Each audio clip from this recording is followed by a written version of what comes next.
আসসালামু আলাইকুম ওয়া রাহমাতুল্লাহ।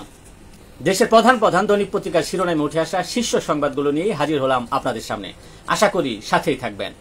গুরুত্বপূর্ণ সংবাদগুলোর মধ্যে শুরুতেই থাকছে যথাযথ মর্যাদায় মহান স্বাধীনতা দিবস উদযাপিত, শহীদদের প্রতি জাতির শ্রদ্ধাঞ্জলি, বৈষম্যহীন নতুন দেশ গড়ার প্রত্যয়, যুক্তরাষ্ট্র, চীন ও ভারতের শুভেচ্ছা।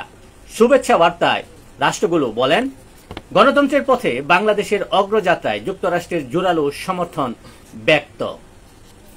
বাংলাদেশের সঙ্গে সম্পর্কের অব্যাহত উন্নয়ন জোরদার করতে চায় চীন।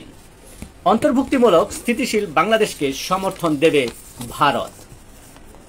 জাতীয় জীবনে ২৬ মার্চ গৌরব ও অনুপ্রেরণার চিরন্তন উৎস হয়ে থাকবে বলে মন্তব্য করেছেন সেনাপ্রধান জেনারেল ওয়াকারুজ্জামান।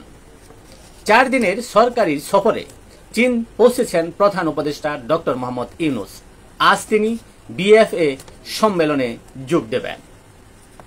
বিএনপি মহাসচিব মির্জা ফখরুল ইসলাম আলমগীর বলেছেন, ডিসেম্বর থেকে জুনের মধ্যে জাতীয় নির্বাচন নিয়ে প্রধান উপদেষ্টার বক্তব্য স্পষ্ট।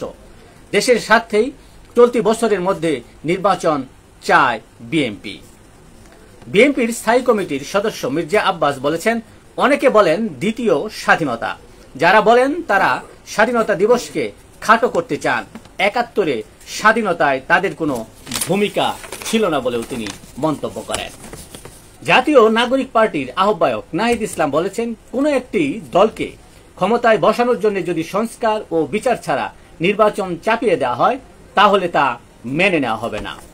উপদেষ্টা আসিফ মাহমুদ বলেছেন, ৭১-এ অর্জিত স্বাধীনতাকে রক্ষা করেছে ২৪। জামায়াত বিএনপির সঙ্গে থাকলে সঙ্গী, না থাকলে জঙ্গি বলে মন্তব্য করেছেন জামায়াতের সেক্রেটারি জেনারেল মিয়া গোলাম পরোয়ার। বিচার বিভাগের পৃথক সচিবালয়ের খসড়া চূড়ান্ত, প্রধান বিচারপতির হাতে থাকবে সার্বিক নিয়ন্ত্রণ।